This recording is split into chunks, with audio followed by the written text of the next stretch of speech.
favor. Siguiente.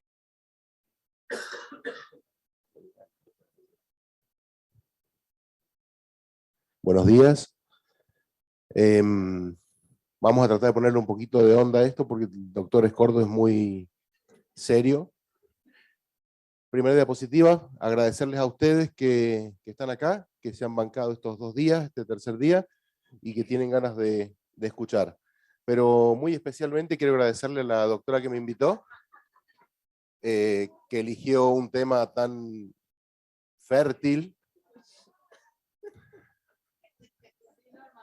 Esa es la foto de la exposición, es la mejor de todas. Bien. Yo te había dicho que te detesto.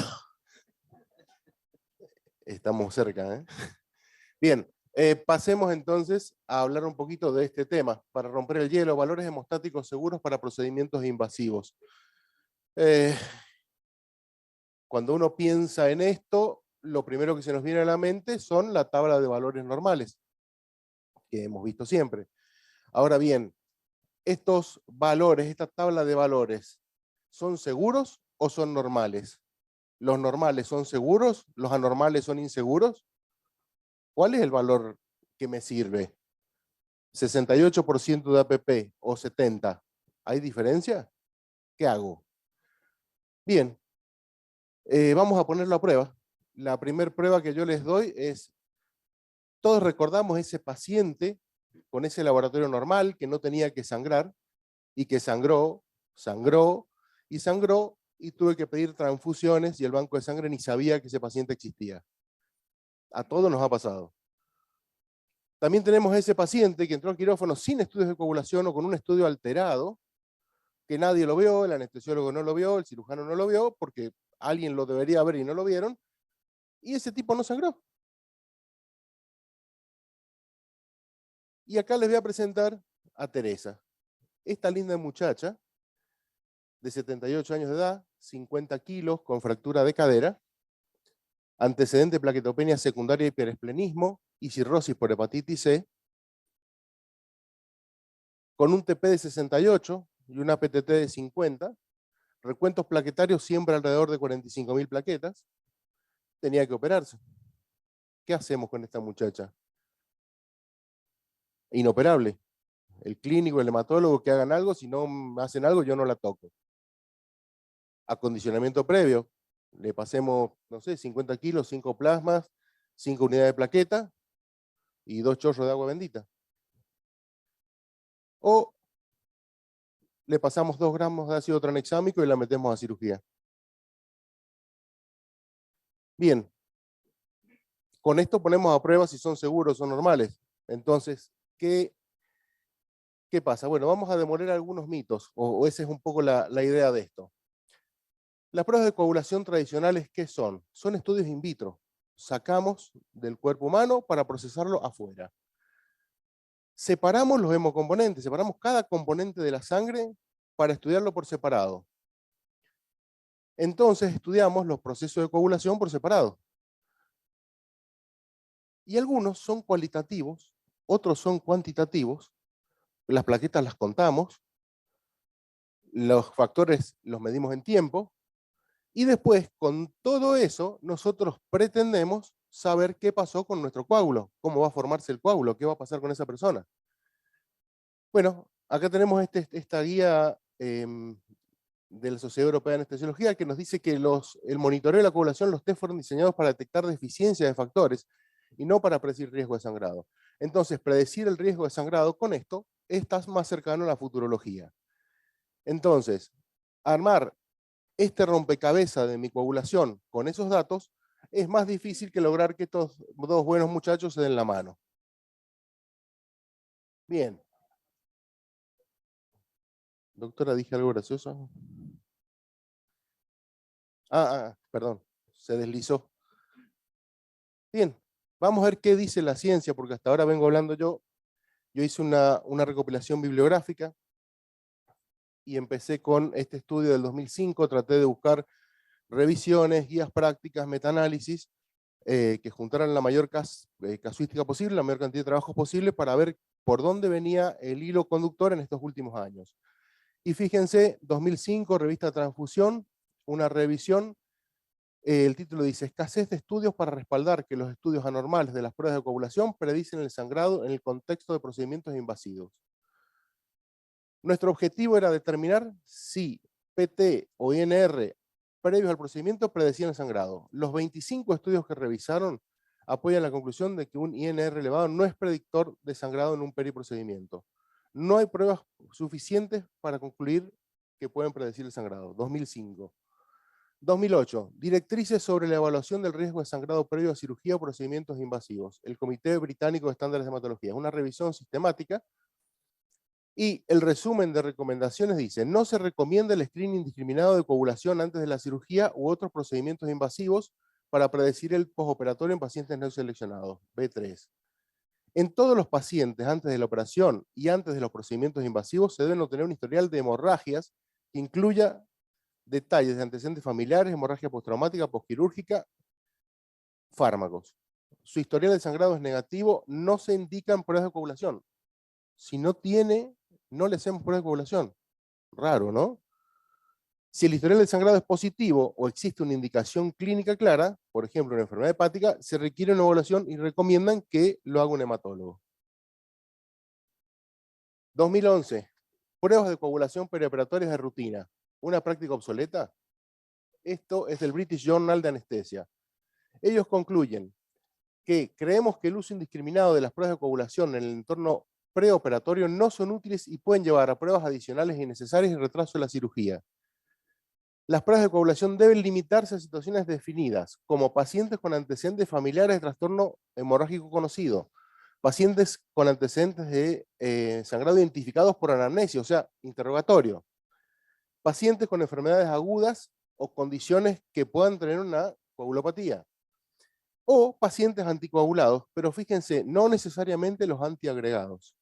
Los antiagregados los dejan afuera. Y en los anticoagulados hablan del tipo de pruebas según el anticoagulante, porque siguen llegando consultas por los nuevos anticoagulantes, los DOACs, a que uno le haga una PP o una PTT que no sirven para controlarlos. Y empiezan a hablar de los point of care, de tener point of care preoperatorios. En el 2013, esta guía es una guía muy rica, muy interesante de leerla entera. Yo solamente he traído un par de puntitos que hacen a esta charla, pero la verdad que si la pueden leer es riquísima toda la información que tiene. Esta guía es la guía del manejo del sangrado perioperatorio severo de la Sociedad Europea de Anestesiología. Ellos realizaron búsquedas entre el 2000 y el 2012 de todos los trabajos que hablaran del tema. Encontraron 20.664 resúmenes y seleccionaron los que científicamente eran más relevantes. Y se plantearon los objetivos del tratamiento de sangrado perioperatorio grave son 3. Primero, identificación preoperatoria por anamnesis y prueba de laboratorio a aquellos pacientes para quienes en el perioperatorio el riesgo de sangrado puede aumentar. El segundo objetivo que se plantearon fue la implementación de estrategias para corregir la anemia perioperatoria, y empezamos a hablar de PBM, año 2013, y tercer lugar, intervenciones procoagulantes específicas para reducir la cantidad de sangrado, mortalidad, morbilidad y costos. ¿Qué encontraron? En el punto 5.1.4 hablaban de qué enfoques se pueden utilizar en el preoperatorio para evaluar el estado de coagulación. Historia clínica y evaluación de antecedentes de sangrado estandarizados. La recomendación era entrevista estructurada con el paciente o cuestionario antes de la cirugía o procedimientos invasivos que considere antecedentes clínicos, familiares, información detallada sobre medicación. Recomiendan el uso de cuestionarios estandarizados, historial de sangrado, pruebas de detección convencionales y recuento de plaquetas en cirugía electiva, según lo que dieran los cuestionarios. Y en el punto siguiente, el uso preoperatorio de pruebas de laboratorio estándar. Las directrices de la ESA no recomendaban su uso. Esas pruebas fueron diseñadas para identificar deficiencias y no para predecir sangrados. ¿Estamos aburridos? Lástima. Bien, 2014. Monitoreo de laboratorio de hemostasis, un review de la revista Anestesia. Conclusiones. La monitorización perioperatoria de la coagulación debe comenzar con una evaluación de riesgo de hemorragia individual utilizando el historial de hemorragia estandarizado antes del procedimiento. Hablar con el paciente. Se deben realizar pruebas de laboratorio si esta historia es anormal o si se anticipa un sangrado perioperatorio.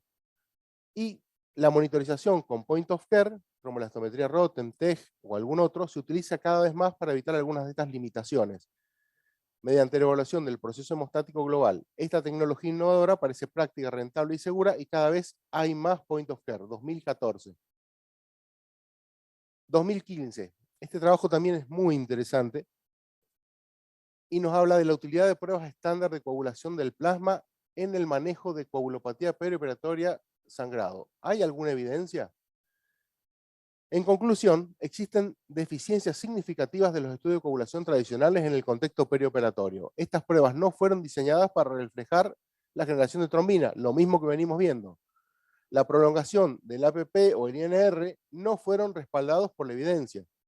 En general, los estudios de coagulación tradicionales están ampliamente disponibles, con frecuencia utilizados, pero no hay pruebas sólidas de estudios bien diseñados que confirmen que los estudios de coagulación tradicionales son útiles para el diagnóstico de coagulopatía o para guiar la terapia hemostática. Y fíjense este párrafo que está ahí incompleto.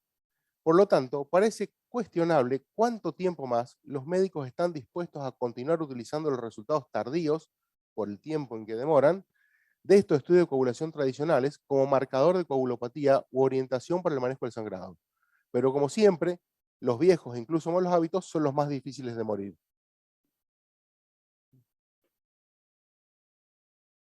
Duro, ¿no?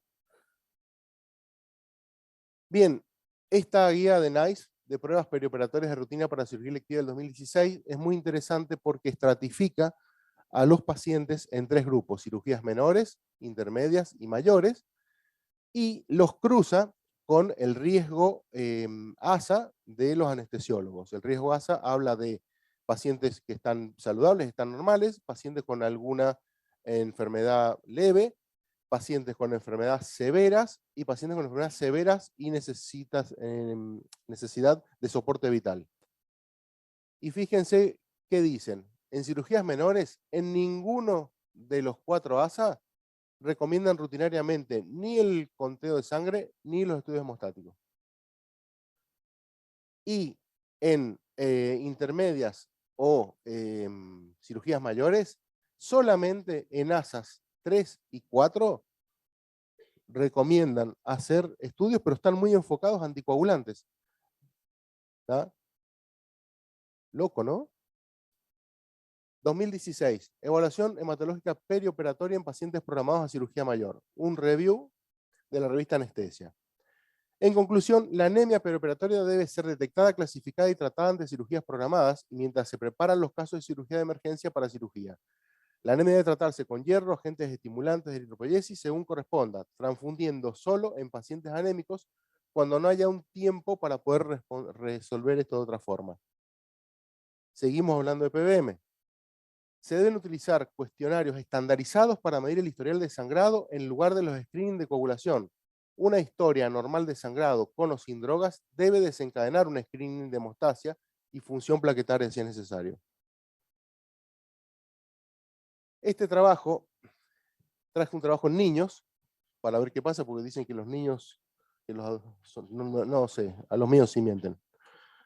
Que los niños son un adulto chiquitito, entonces, como dicen eso, traje este de chicos. Fíjense, ellos hicieron un estudio en menores de 15 años, fíjense una N muy interesante de más de 2000 casos, con este tipo de cirugías generales, nariz, garganta y oído, urogenital, dental, ortopedia, plástica, ocular, endoscopías y otras. Es un estudio retrospectivo en donde todos los chicos les habían hecho screening. Tenían 3 grupos. A ver, me parece que... Ahí estamos. Tenían 2078 pacientes. 1940 de estos pacientes tenían screening normal. Y de esos, tuvieron 2 casos de sangrado postoperatorio por el factor 17, el cirujano. Eran problemas que hubo que reintervenirlos, reoperarlo porque quedó algo que seguía sangrando, no se podía solucionar de otra forma. Fíjense, 61 pacientes sin screening preoperatorio, solo un paciente tuvo un sangrado postoperatorio con una hemofilia A muy leve que no había sido detectada nunca. 77 pacientes con screening anormales de coagulación, habían 15 pacientes que tuvieron el screening, les daba mal, daba alteraciones. ¿Y qué pasaba? Nosotros no nos damos cuenta que hay también resultados de los screening que no son correctos. Iniciar un estudio de coagulación o un estudio de hemostasia comienza cuando yo le limpio la piel al paciente y cuando yo le hago la ligadura. Hasta el 75% de estos resultados erróneos se deben a la fase preanalítica.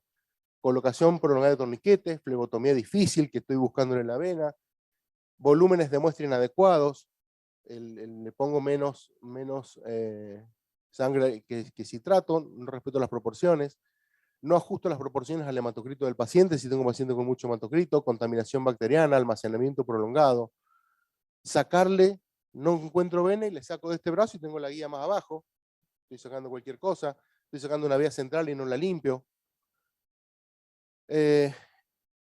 Y también hay algunos estudios que hablan del daño por el transporte en tubos neumáticos. Entonces, también son cosas que tenemos que tener en cuenta. Bien, esos se repitieron y tenían un screening normal y no sangraron. Nos quedan 52 pacientes, de los cuales 45 tenían screening normal y no sangraron, y solo 7 pacientes con una screening anormal, 7 de 2078, en donde encontraron 2 enfermedades de von Willebrand, una hemofilia B, y encontraron 2 anticoagulantes lúpicos y 2 deficiencias de factor 11. Y no tuvieron sangrado postoperatorio porque se hicieron las intervenciones. Ahora fíjense, ellos concluyen que en su estudio de 2000 pacientes, solo 3 pacientes se beneficiaron del screening, 2 con von Willebrand y un paciente con deficiencia de factor 11. La deficiencia de 12 y anticoagulante lúpico que prolongue la PTT, clínicamente son irrelevantes y generalmente no se asocian a sangrado. Conclusiones. Las pruebas perioperatorias de rutina son costosas, laboriosas y es poco probable que identifiquen anomalías significativas. Los resultados de las pruebas antes de la operación no tienen impacto en la cirugía o la anestesia o procedimientos sobre complicaciones postoperatorias. Los screenings preoperatorios son más beneficiosos cuando los basamos en un examen físico y en un interrogatorio médico. 2020-2021 no encontré trabajos, no sé bien por qué. Y bueno, entonces, con esto que hemos visto, ¿qué hacemos? Y bueno, vamos a tener que hacer lo que menos nos gusta después de escribir, que es hablar con los pacientes, sentarnos a hablar con ellos. ¿Y qué propuesta hay? Hay muchas propuestas, yo les he traído una, que salió en el 2016, en el Journal Canadiense de Anestesiología, valoración hemostática perioperatoria, un nuevo y sencillo cuestionario. Ellos tomaron este cuestionario que se llamó HemoStop y lo estudiaron en 3 grupos de pacientes. A todos les habían hecho screening preoperatorio y era un estudio retrospectivo en las 2 primeras ramas y en la tercera prospectivo. Pacientes con síntomas hemorrágicos y un riesgo de sangrado elevado, para quienes el perioperatorio se hicieron recomendaciones, 38 pacientes, pacientes con algunos síntomas hemorrágicos pero sin riesgo hemorrágico identificado y por lo tanto sin recomendaciones perioperatorias, 75, y el prospectivo fue con sujetos sanos que pusieron sujetos de control, 70 pacientes. Las preguntas eran 7. ¿Alguna vez ha consultado a un médico o ha recibido tratamiento por sangrado prolongado o inusual, como hemorragia nasal o heridas menores?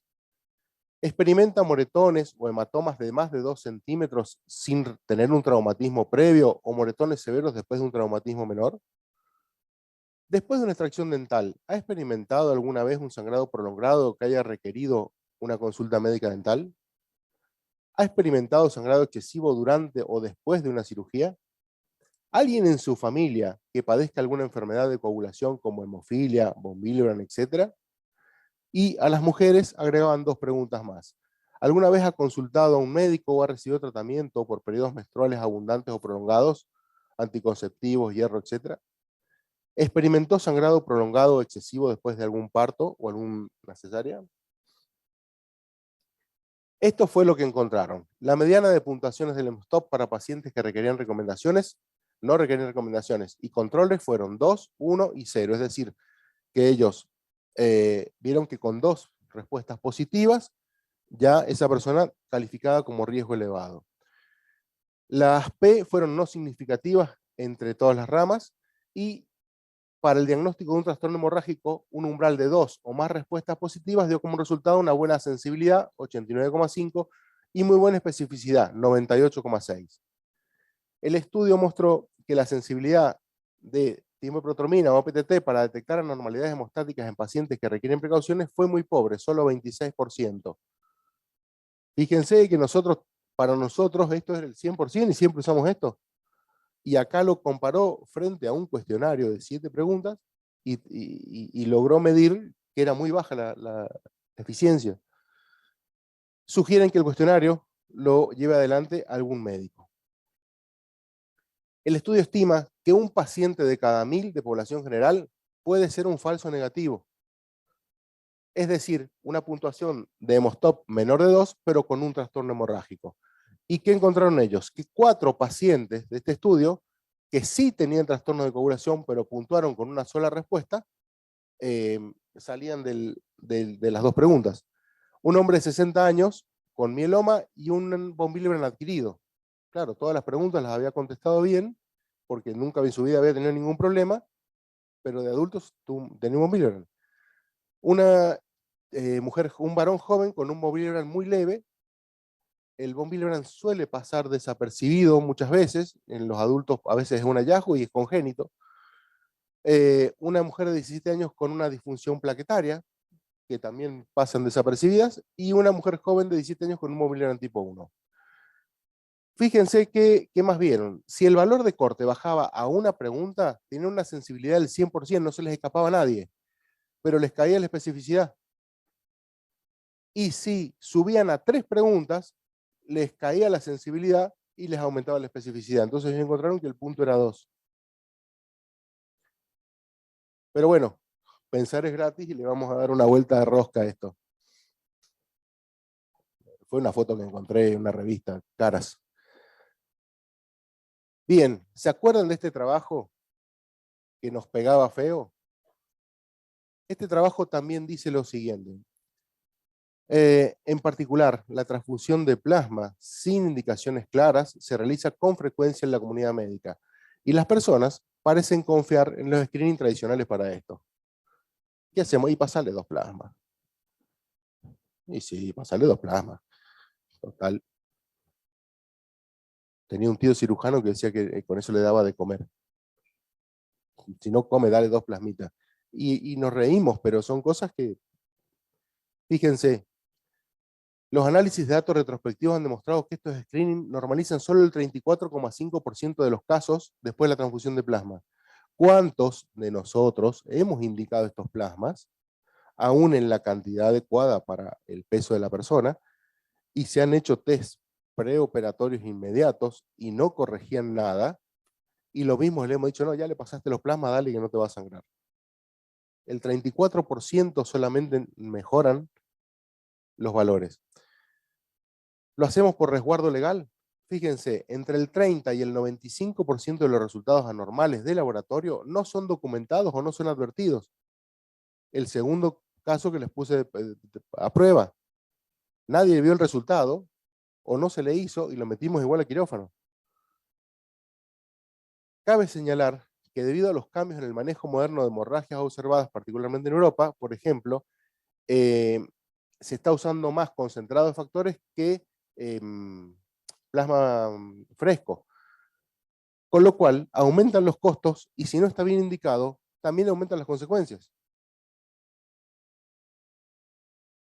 Pero veamos a nuestra tía Teresa.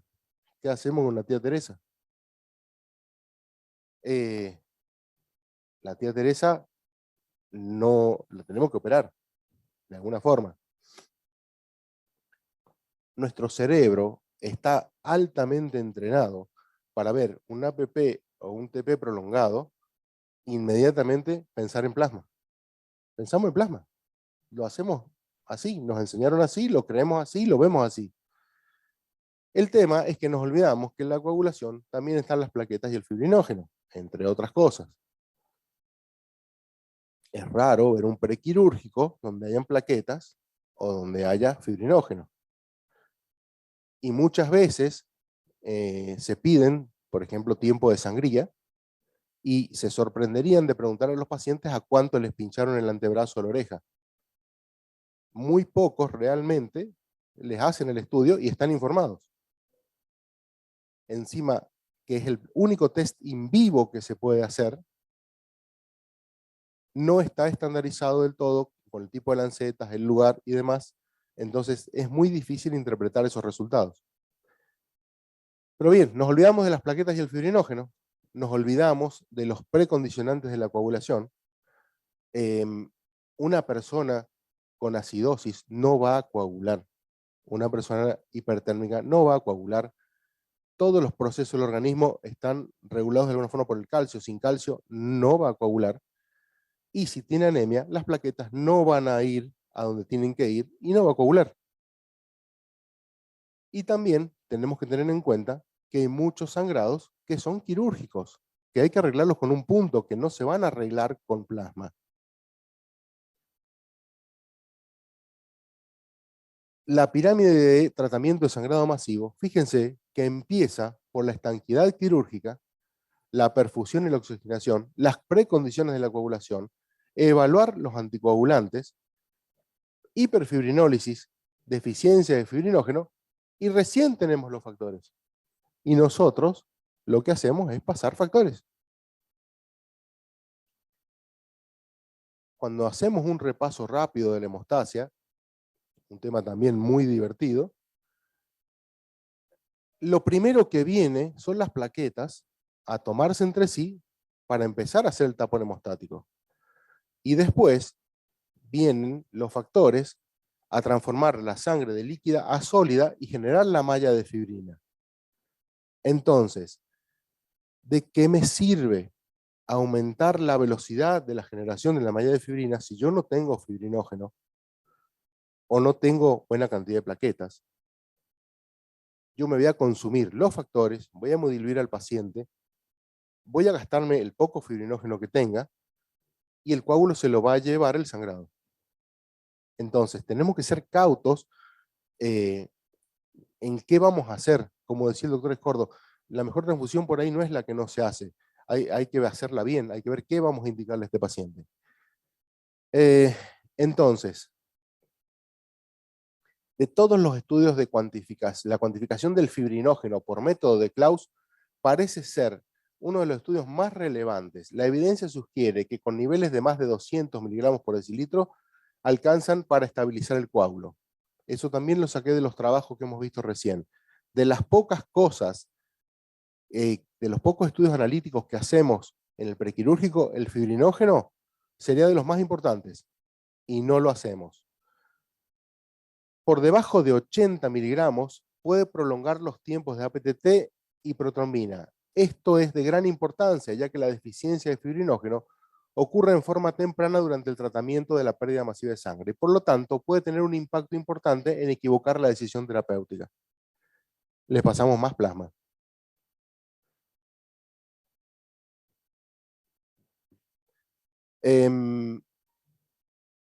Entonces, el fibrinógeno es algo muy importante. Y acá, ¿por qué les resalto el método de Klaus? Hay muchos autoanalizadores que se usan en este momento en donde toman el tubo del paciente con un tubo normal y hacen un cálculo del fibrinógeno. Entonces, si yo tengo déficit de factores o tengo algún otro problema, no me lo va a detectar y no va a ser tan preciso como el de Klaus. Entonces, tengo que pedir que donde yo trabajo, si tengo problemas de este tipo, que sea con método de Klaus. ¿Vamos bien hasta ahí? ¿Cómo voy con el tiempo? Ni tiempo tengo. Bueno, Teresa. Pobre Teresa. Ya lleva 2 días internada y no la hemos operado. Esta es la jugada que teníamos con Teresa. Nosotros le hicimos un roto, le hicimos una tromboelastometría. ¿Por qué? Porque no la querían operar. No la querían operar, pero nadie va a arreglarle el problema a Teresa, un trasplante hepático. Es la única. Entonces, ¿qué vimos nosotros? Nosotros vimos que la fortaleza de los coágulos era buena sin llegar a lo óptimo y que la cantidad de fibrinógeno, que el aporte de fibrinógeno del coágulo era bueno en el límite inferior. Entonces, con esto, el análisis fue el siguiente. Por sus patologías de base es extremadamente poco probable mejorar su nivel de glóbulos blancos, rojos y plaquetas. No hay forma. Entonces, la primera opción de preparármela y traerla es imposible.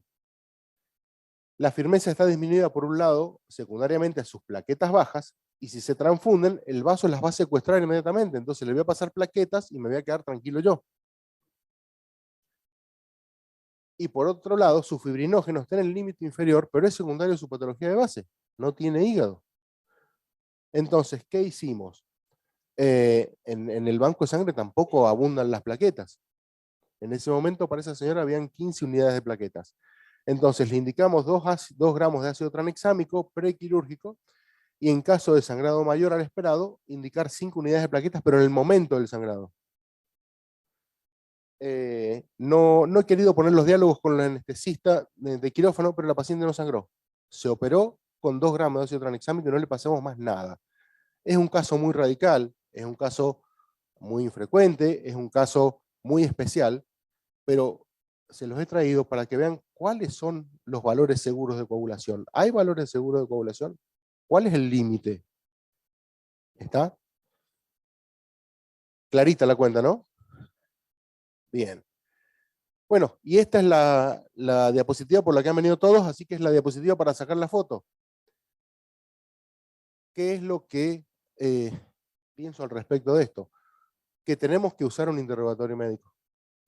No importa que sea el hematólogo, el hemoterapeuta, el clínico, el anestesiólogo, en alguna etapa hay que usar un interrogatorio. El hemstop o el que sea.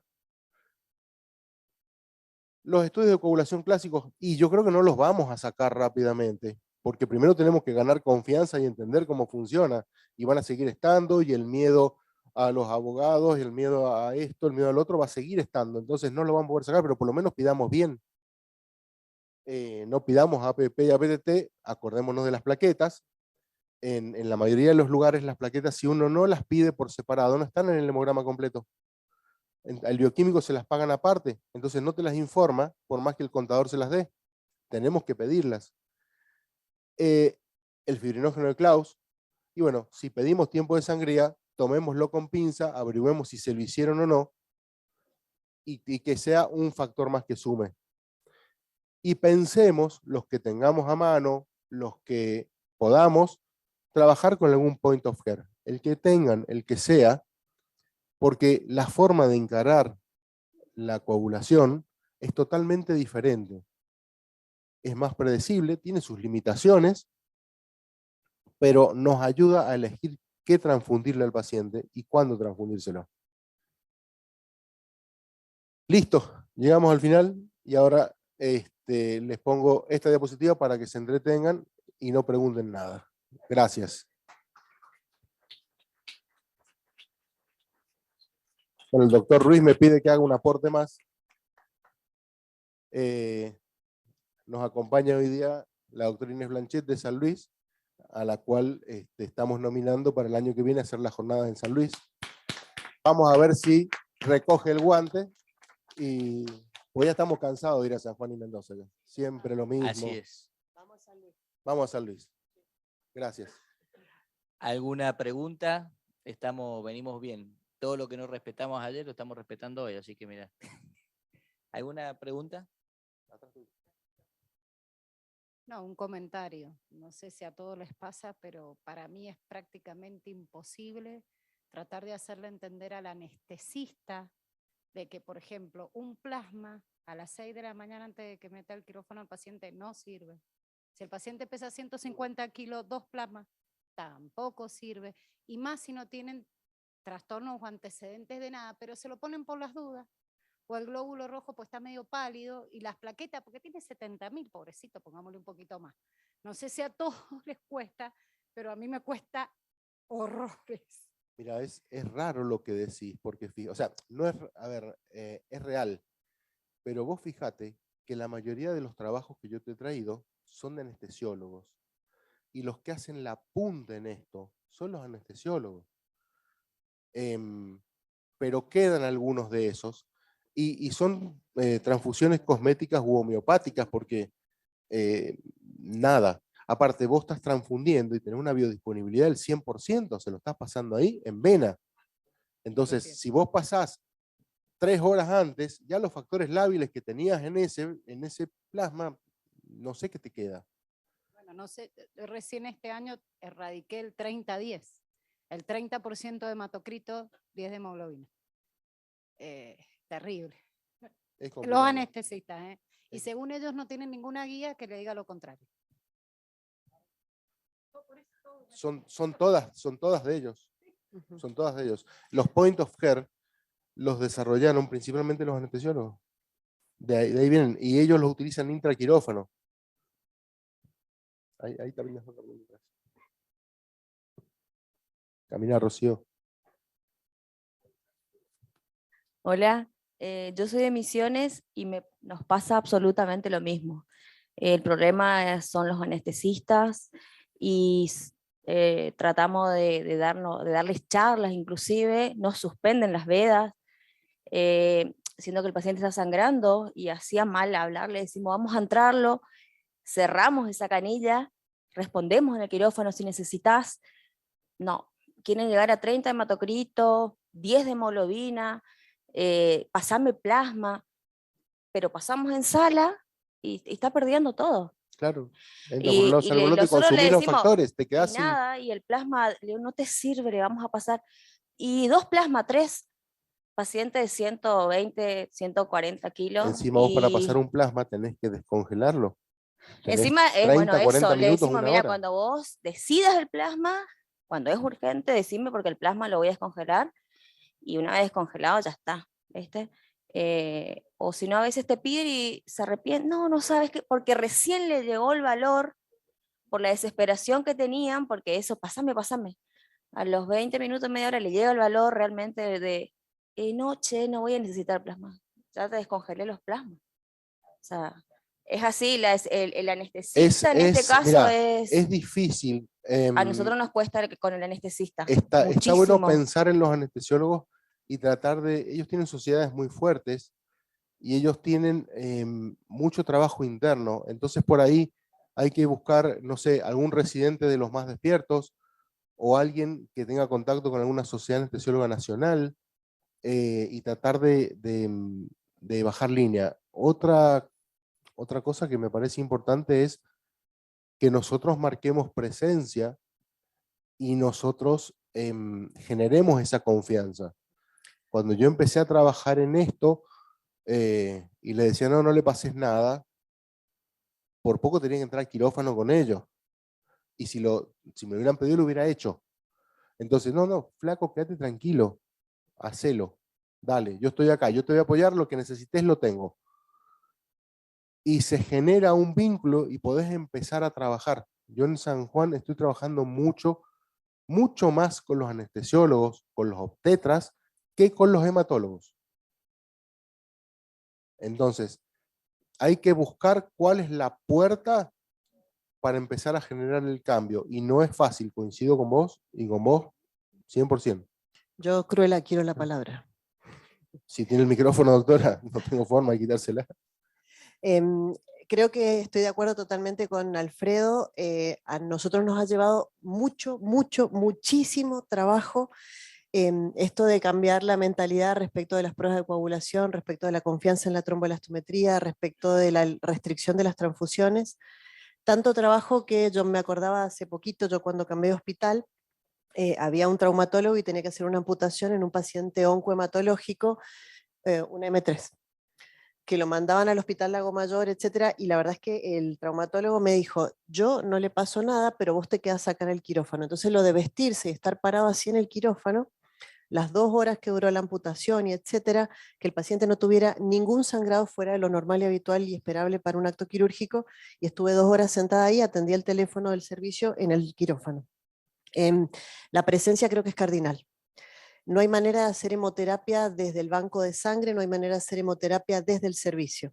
Entonces me parece que ahí nos sacamos los tacos y nos vamos de zapatillas porque vamos a tener que caminar un montón. Para nosotros, por lo menos desde lo personal, en la experiencia en el Hospital Central y la experiencia en el Hospital del Carmen y la experiencia ahora en el Hospital Lago Mayores, es caminar. Entonces estás al lado, presente, mirando carpeta, la capacitación permanente, por supuesto, porque hay muchas cosas que van cambiando con el tiempo. Otra cosa que también nos ayudó un montón es la tromboelastometría. A nosotros, por ejemplo, cuando yo salí del central no la conocía, y la conocí perdón, sí la conocía, pero no la usaba, y sí en el Hospital Lago Mayor me acomodó un montón, y creo que por ahí de la charla con la gente del lago pueden hablar de ese tipo de cosas, de cómo se hace para cambiar. La segunda cosa que a mí me ayudó un montón son equipos que generen confianza. Si mis técnicos, míos porque yo los quiero como si fueran míos, si ellos que son de ellos, pero que yo los quiero un montón, si los técnicos no trabajan con vos, y si después de que vos te fuiste, nosotros trabajamos acá en Mendoza hasta el mediodía, entonces si vos después de que te fuiste les piden la transfusión y van y se las llevan después de que vos las negaste, eso es un caos. Eso genera un problema terrible y eso lleva mucho trabajo desterrarlo. Si el técnico trabaja con vos y te dice, si vos me apoyas a mí, yo te apoyo a vos, y trabajan juntos en respecto de las indicaciones, es otro cantar. Si el técnico aprende a leer carpetas, todos los técnicos del lago leen carpetas como si fueran médicos y saben qué información tienen que ir a buscar, cuál es la antigüedad, etcétera, y toman decisiones y apoyan las guías que fueron generadas antes de que yo llegara. Y con esas guías trabajamos, pero implica capacitación permanente, charlar un montón, apoyarse mutuamente y a veces atender el teléfono en horarios en que uno le encantaría dormir de corrido. Nos ha servido un montón hay estar un tema presentes. que no hice mucho hincapié, pero tenemos que ayudarles a seleccionar quién va a hacer determinados procedimientos. Un paciente oncohematológico que hay que hacerle una vía central, no lo puede hacer un R1. Tiene que hacerlo pero bueno, es una vía, que le haga el R1. No, flaco, este paciente no es para él. Entonces, en manos de una persona experimentada que sepa resolver la situación, aún con trastornos de coagulación que nos parecen muy severos, los procedimientos son seguros. Cuando una transfusión no está indicada, está contraindicada.